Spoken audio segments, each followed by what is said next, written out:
Good morning, students of class 5th. After completion of chapter 9, we will start today chapter 10, which is our environment. And yours, as all you know that our environment is very important for us. Why? Uh, in our environment, two types of things are there, which is abiotic components and biotic components. So please don't confuse in between abiotic and biotic. These are normally the living things and the non-living things.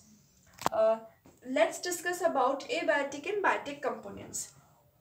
So what are abiotic and biotic components? The living organisms are come under biotic components, and for abiotic components they are the non-living things.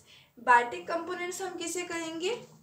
Look at your book, open page number 114, chapter 10, our environment. Okay, the biotic components are known as the living organism, which is plants, which are plants and animals. जो plants and animals हैं, जो कि living organisms हैं, उसे हम biotic components बोलेंगे, and हम abiotic components simply non living organisms को कहेंगे. Okay, like air, water etcetera. So हमारे जो इन्वायरमेंट है वो एबायोटिक एंड बायोटिक कंपोनेंट से मिलकर बनी है, और आप सबको ये पता है कि हमारे लिए living organisms and non living organisms both are essential for us. हमें दोनों की ही ज़रूरत है. ओके, सो आप लोगों ने कभी ये देखा है कि अगर हम पॉल्यूशन, हम लोगों ने पॉल्यूशन चैप्टर को रीड किया था, तो हमारा जो इन्वायरमेंट है उसमें कई सारे साइकिल्स भी होते हैं, कई सारे इकोसिस्टम्स भी होते हैं. अब ये इकोसिस्टम क्या होते हैं?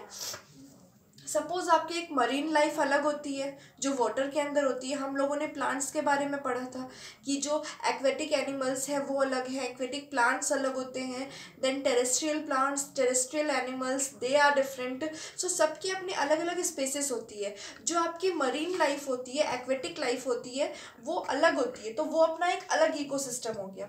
डेजर्ट का इकोसिस्टम अपना अलग होता है, क्योंकि डेजर्ट के जो एनिमल एंड प्लांट्स हैं वो डिफरेंट है एज कम्पेयर टू एक्वेटिक और टेरेस्ट्रियल एनिमल्स. हर एक स्पेस के अपने अलग है, चाहे वो टेरेस्ट्रियल हो, चाहे वो आपके एक्वेटिक हो, या आपके वो डेजर्ट्स के हो. सबकी अपनी अलग अलग लाइफ होती है. तो इन सबको हम अलग से बोलते हैं इकोसिस्टम, जिसमें जितने भी लिविंग कंपोनेंट्स होते हैं, जो वहाँ पे रह रहे होते हैं, वो कंपोनेंट्स अपने आसपास के जो इन्वायरमेंट है उसके साथ मिलकर जो बनाते हैं, हम उसे इकोसिस्टम कहते हैं. Okay, now let's discuss about what is our environment and what are the things which we need to careful about that. हमें क्यों केयरफुल रहना है हमारे इन्वायरमेंट को लेकर? हमने, जैसे कि मैंने अभी बोला कि हमने पॉल्यूशन चैप्टर रीड किया था. ठीक है, पॉल्यूशन चैप्टर में हमने क्या देखा था कि कैसे हमारा जो लैंड है वो इतना पॉल्यूट हो रहा है. पॉल्यूटेंट्स की वजह से हमारा लैंड जो है वो पॉल्यूट हो रहा है, एंड उसी पॉल्यूशन की वजह से बहुत सारी ऐसी नेगेटिव पॉइंट्स है जो हमारे अर्थ के साथ चल रही है. हमारा अर्थ जो है वो डे बाय डे क्या हो रहा है, बहुत ज़्यादा हॉट हो रहा है. जैसे कि लाइक आपने देखा होगा कि अगर हमारा सॉइल पॉल्यूशन होगा तो सॉइल, ये आपका सॉइल है, अगर ये सॉइल पॉल्यूट होगा तो हमारे जो अंडरग्राउंड वाटर है जिसे हम ड्रिंकिंग वाटर की जैसे यूज़ करते हैं, तो ये भी एक टाइम आएगा जब वो पॉल्यूट होगा. तो जहाँ पर आप देखेंगे कि जहाँ बहुत ज़्यादा अमाउंट में कंपोस्ट अवेलेबल होते हैं, जहाँ बहुत ज़्यादा गार्बेज डाल दिया जाता है, कुछ ऐसे एरियाज़ होते हैं जहाँ पर हमारे घर से जो गार्बेज है वो अगर लेकर जा रहे हैं, हमारे घर से वो गार्बेज लेके जा रहे हैं, और एक लैंड होता है जहाँ पर उन्होंने जितने भी गार्बेजेस सब घर से उन्होंने कलेक्ट की थी वो यहाँ पे आकर वो थ्रो कर देते हैं.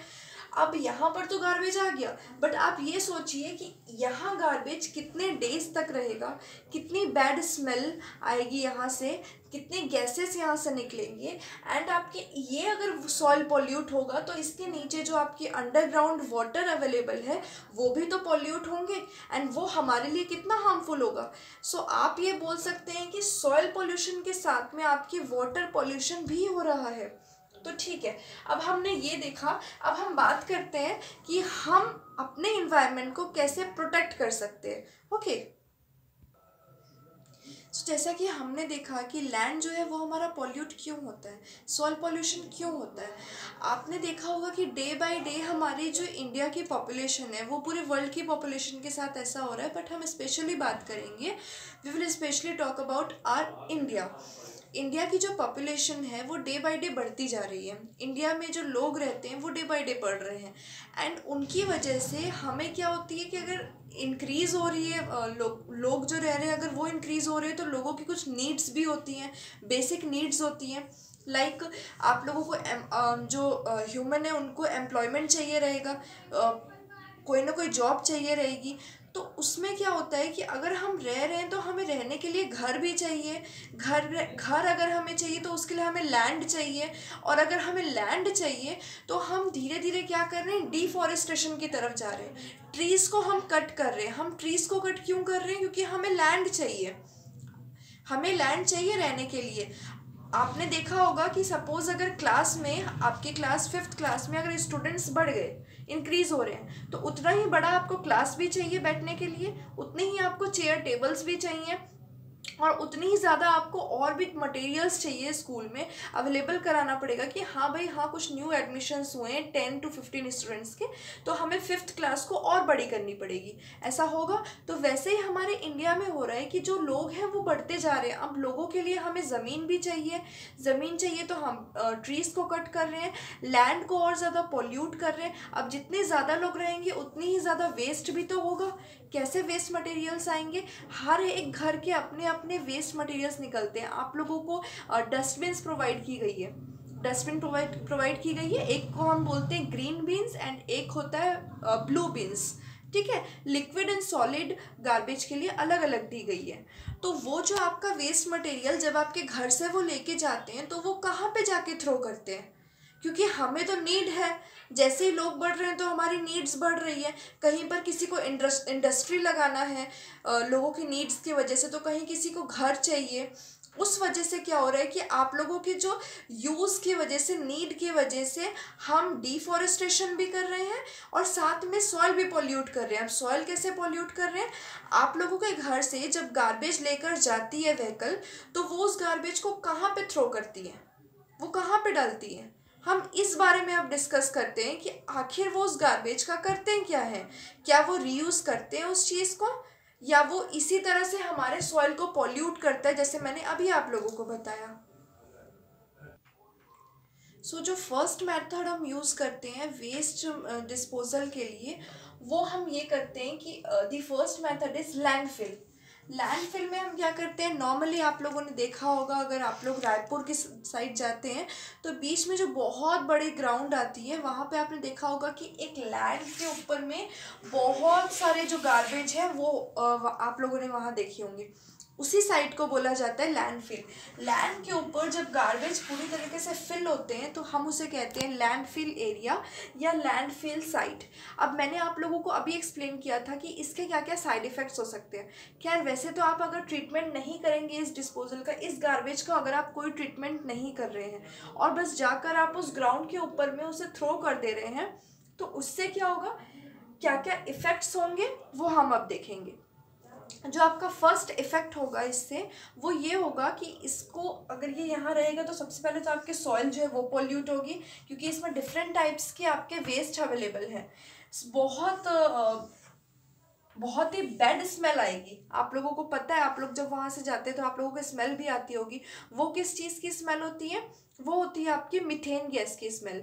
जब भी ऐसा कुछ डिकम्पोज होता है हमारे सॉइल के ऊपर में वेस्ट मटेरियल्स, तो उसमें से मीथेन गैस जो है वो बाहर की तरफ निकलती है, और जब वो हमारे इन्वायरमेंट में जाती है तो उस वजह से हमें वो स्मेल बहुत ही बैड फील होती है। और दूसरी चीज़ ये है कि सॉइल तो पोल्यूट होगा, मीथेन गैस जब ये बाहर निकलेगी तो हमें भी ऑक्सीजन लेने में तो प्रॉब्लम होगी, ऑक्सीजन लेवल वहाँ का कम हो जाएगा। एंड एक और चीज़ जो वो है कि अगर आपकी मीथेन गैस ज़्यादा क्वांटिटी में बाहर की तरफ निकल रही है तो वो as a greenhouse effect हमें बहुत ज़्यादा हार्म करेगी। अब ये ग्रीन हाउस इफ़ेक्ट क्या है ये हम इसके बाद पढ़ेंगे, तब मैं आप लोगों को एक्सप्लेन करूँगी कि आखिर उसमें क्या फैक्टर्स है जिससे कि वो हमें हार्म करते हैं। सो आप लोगों ने देखा कि लैंडफिल की वजह से क्या क्या चीज़ें हो सकती है। एंड जो मैंने आप लोगों को एक और पॉइंट बोला था कि अगर यहाँ पर गार्बेज बहुत टाइम से है तो जो नीचे के अंडरग्राउंड जो वाटर होंगे वो भी इफेक्ट होंगे। ठीक है, अंडरग्राउंड वाटर भी इफेक्ट होंगे। उस एरिया का, उस लैंड के नीचे जो वाटर है अंडरग्राउंड वाटर, वो हमारे ड्रिंकिंग के लिए बिल्कुल भी अच्छा नहीं होगा। हमारे लिए जो ड्रिंकिंग वाटर है वो हम इसे तो बिल्कुल नहीं बोल सकते, है ना, इसलिए हम आजकल आरओज यूज़ कर रहे हैं। सो आप लोगों ने देखा लैंडफिल एक नॉर्मल सा एक ऐसा लैंड है जिसके ऊपर पूरे गार्बेजेस रहते हैं, जो नॉर्मली आप लोगों को इंडिया में तो दिख ही जाएगा। ओके, सो आपका जो सेकेंड प्रोसेस है वेस्ट डिस्पोजल के लिए वो है इंसिनरेशन। अब इंसिनरेशन में क्या होता है, कई बार ये सोचा गया कि हम अगर सिर्फ लैंड के ऊपर हम वेस्ट को अगर थ्रो कर देंगे तो उससे, तो हम लोग अभी ये बात कर रहे थे कि जो इंसिनरेशन है वो एक ऐसा प्रोसेस है कि पहले हम लोगों ने देखा कि हम लैंड के ऊपर बस ऐसे थ्रो नहीं कर सकते वेस्ट मटेरियल्स को, हमें उसे कुछ ना कुछ तो करना होगा। अब हम उसके लिए क्या कर सकते हैं, कुछ लोगों के ऐसा माइंड में आया कि क्यों ना हम उसे बर्न कर दें। हम जो है वो उसे बर्न कर देते हैं जितने भी वेस्ट मटेरियल्स हैं। हाँ, बट ये पॉसिबिलिटी ज़रूर थी और ये पहले से पता था कि अगर हम उन वेस्ट मटेरियल्स को बर्न कर देंगे, जला देंगे, तो उससे जो गैस बाहर निकलेगी, जितने भी वो क्या बन जाएंगे, वो एक एयर पॉल्यूटेंट्स की तरह काम करेंगे, हमारे एयर को पॉल्यूट ज़रूर करेंगे। बट तब तक के लिए हमारे पास इसके सिवाय और कोई ऑप्शन नहीं था। जब ये प्रोसेस स्टार्ट हुआ तब फिर हम लोगों ने ये सोचा कि क्यों ना हम ऐसा करें कि हम उसे इस तरह ग्राउंड में रखा हुआ है वेस्ट मटेरियल और हम उसे बर्न कर दे रहे हैं, ये नहीं ठीक हो सकता। हम क्या करते हैं, एक ऐसा मशीन बनाते हैं जिस मशीन के अंदर बड़े बड़े टैंक्स होंगे, उसमें हम इन वेस्ट को डालेंगे और वहाँ पे जो टेम्परेचर है हम इतना हाई रखेंगे उसका कि वो अंदर ही वो चीज़ बर्न हो जाए। अब आप लोग ये सोच रहे होंगे मैम बट इससे करेंगे क्या हम, तो इससे हम क्या कर सकते हैं, इसका क्या यूज़ हो सकता है। पहले तो मैं आप लोगों को जो डायग्राम आप लोगों की बुक में दिया हुआ है वो मैं आप लोगों को लाइव क्लासेस में, जब बुक सामने रहेगी आप लोगों की और मैं आप लोगों से लाइव कांटेक्ट कर पाऊंगी, तब मैं आप लोगों को इसके बारे में बताऊंगी। ठीक है, लेकिन अभी के लिए मैं आप लोगों को इतना इन्फॉर्मेशन दे देती हूँ कि इसको हम कैसा करते हैं कि हम एक टैंक के अंदर इसे रखते हैं और हम उसे बर्न करते हैं। और उसे यूज़ कहाँ करते हैं हम, आप लोगों को ये जानना चाहिए कि बहुत सारी ऐसी कंट्रीज़ है जो इंसिनरेशन प्रोसेस को यूज़ करके अपने कंट्री के जितने भी गार्बेज है, वेस्ट मटेरियल्स हैं जो वो थ्रो कर देते हैं, उन सबको एक साथ में मर्ज करके, कलेक्ट करके इस जो आपके जो डायग्राम बुक में बना हुआ है उस मशीन में उसे डाला जाता है और उसके बाद उसी से इलेक्ट्रिसिटी भी प्रोवाइड की जाती है। इलेक्ट्रिसिटी जो वहाँ पे प्रोड्यूस की जाती है उस कंट्रीज़ में, वो इन गार्बेजेस को इंसिनरेशन प्रोसेस के थ्रू किया जाता है। ठीक है, तो इलेक्ट्रिसिटी प्रोड्यूस करना या बर्न करना ये एक बहुत ही अच्छा मेथड है, बिकॉज आप लोगों को पता होगा कि इलेक्ट्रिसिटी के लिए हमें आजकल क्या क्या करना पड़ रहा है। बट अगर हम इन वेस्ट को, जो कि बिल्कुल वेस्ट है, जो हमारे अभी काम का बिल्कुल नहीं है, अगर हम इसे अपने यूज़ का बना ले तो इससे बड़ा हमारे लिए अचीवमेंट और कुछ नहीं हो सकता। तो आप लोगों को क्या समझ आया इंसिनरेशन प्रोसेस में, इसमें हम वेस्ट मटेरियल्स को बर्न करते हैं, बर्न करने के बाद वो ऐश की तरह, ऐश या गैस की तरह वो चीज़ बाहर निकलती है। हो सकता है कोई चीज़ जो है वो ऐश की तरह बच जाए, मीन्स राख बन जाए, जो कचरे जो गार्बेज होते हैं वो क्या बन जाते हैं, राख बन जाते हैं, ऐश बन जाते हैं, और उसमें से जो एयर है वो भी बाहर निकलती है, बहुत ही पॉल्यूटेड एयर होती है वो, बट वो भी बाहर निकलती है। और इसका यूज़ और हम कहाँ कर सकते हैं, जो ऐश या जो राख अभी जो बाहर निकली है उसमें से जो बची है उसको हम ब्रिक्स बनाने में यूज़ करते हैं। जो ईंटें आपने देखी होगी वो बनाने में हम उस ऐश को यूज़ करते हैं। तो आप लोगों ने देखा एक वेस्ट मटेरियल जिसका कोई यूज़ ही नहीं दिख रहा था, वो हम इंसिनरेशन प्रोसेस को यूज़ करके उस गार्बेज को बर्न करके कैसे हमने उसे हाई टेम्परेचर में बर्न किया और उससे फिर हमने देखो ब्रिक्स भी बना लिया। ठीक है, तो इसके और भी बहुत सारे यूजेस हैं जो मैं आप लोगों को लाइव क्लास में और डिस्कस करूंगी इसके बारे में, जब हम वो डायग्राम को लाइव देखेंगे। ओके, तो हमने जैसे देखा कि इंसिनरेशन प्रोसेस में हमें ये प्रॉब्लम्स फेस करनी पड़ रही थी कि उसमें हमें बहुत ही बैड स्मेल, जो मीथेन गैस है, वो बाहर आ रही थी। तो हम लोगों ने ये सोचा क्यों ना हम एक बायोगैस प्लांट बनाएं, जो कि प्योर आप काउडंग से भी बना सकते हैं। काउडंग यूज़ हो सकता है इसमें, आपके कौन कौन से चीज़ें यूज़ होंगी, काउडंग यूज़ कर सकते हैं, आपके डोमेस्टिक वेस्ट यूज़ कर सकते हैं, जैसे आपके किचन के वेस्ट होते हैं, जो आप लोगों ने कभी सब्जियां बनाई हैं या कुछ बनाए हैं, तो आप लोग उसके जो पील्स होते हैं, लाइक ओनियन के पील्स हो गए या फ्रूट के पील्स हो गए, तो आप उसे यूज़ करके भी बायोगैस ऑब्टेन कर सकते हैं। वो कैसे कर सकते हैं, आपकी बुक में आप डायग्राम देख रहे होंगे कि इनलेट होगा एक पोर्शन, डायग्राम को मैं और अच्छे से आप लोगों को लाइव क्लास में बता दूंगी। जहाँ से इनलेट आपको दिख रहा है वहाँ से हम क्या करेंगे, ये जितने भी हमारे वेस्ट्स हैं हम उन्हें देंगे, काउडंग भी दे सकते हैं, उसे हम देंगे। जब वो आपके नीचे चले जाएंगे तो बहुत दिन तक हम उस वेस्ट को ना छोड़ देते हैं, ढक कर छोड़ देते हैं। फिर जब हम उसे छोड़ देते हैं तो बहुत दिन बाद हम देखते हैं कि उनमें एक मैन्योर प्रिपेयर हो गया है, एक मैन्योर प्रिपेयर हो गया है। और उसमें और कौन कौन सी गैसेस अवेलेबल होती हैं, methane gas, carbon dioxide and water vapour. ये जब तीनों चीज़ें जब प्रेजेंट होती है उस मैन्योर में, तो कौन कौन से अमाउंट में प्रेजेंट होती है, मीथेन गैस 70 to 75% अवेलेबल होती है, 10 to 15% carbon dioxide, 5 to 10% water vapour उस मैन्योर में अवेलेबल होता है।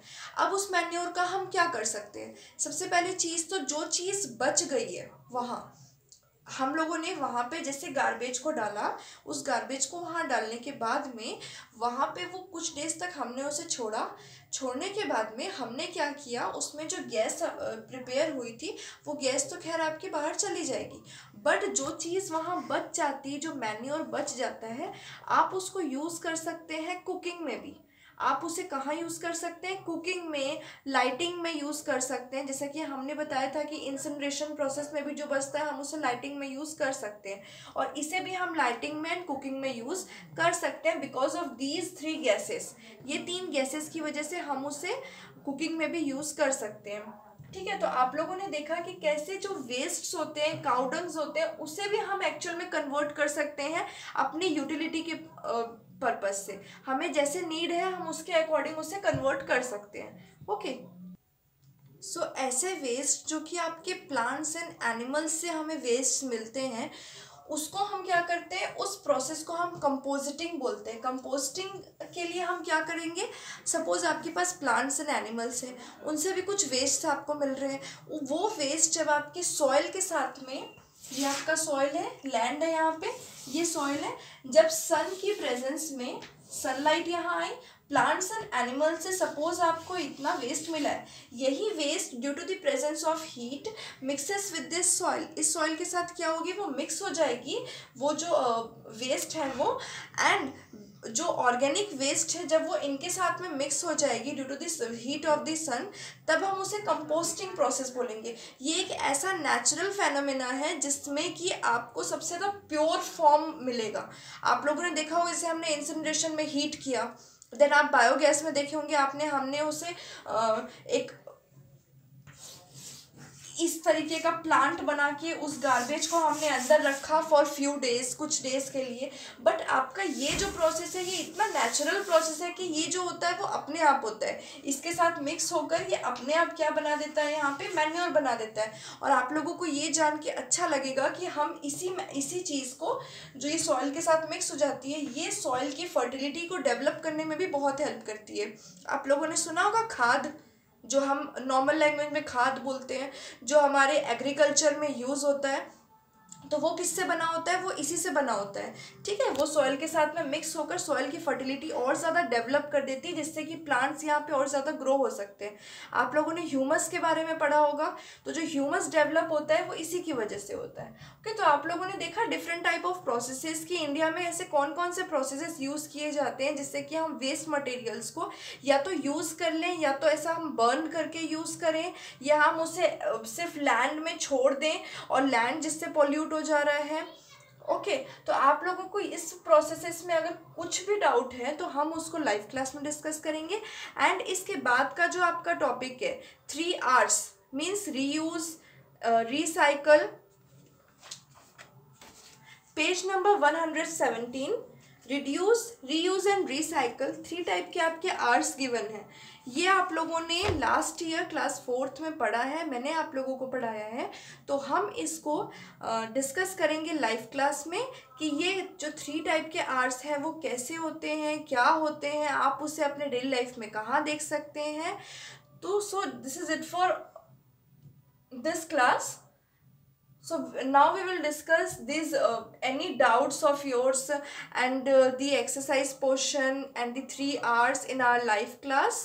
Okay, thank you so much.